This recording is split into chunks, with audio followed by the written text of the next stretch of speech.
In this video, I'll show you how to sync your Apple Calendar across all your devices. This allows you to see the same events and appointments on your iPhone, iPad, and Mac.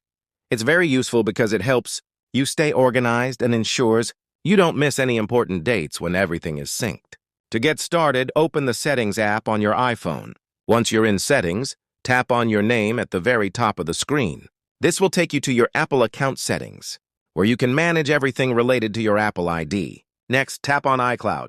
This will open a new section, where you can control which data is stored and synced using iCloud. On this page, look for the section labeled Save to iCloud, then tap on See All to view all the apps currently using iCloud.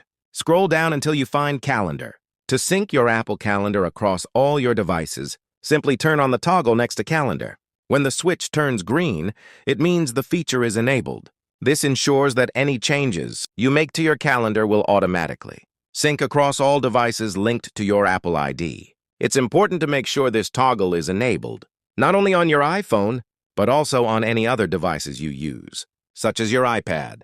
And that's it for this tutorial. If you have any questions about this process, feel free to leave them in the comments section below.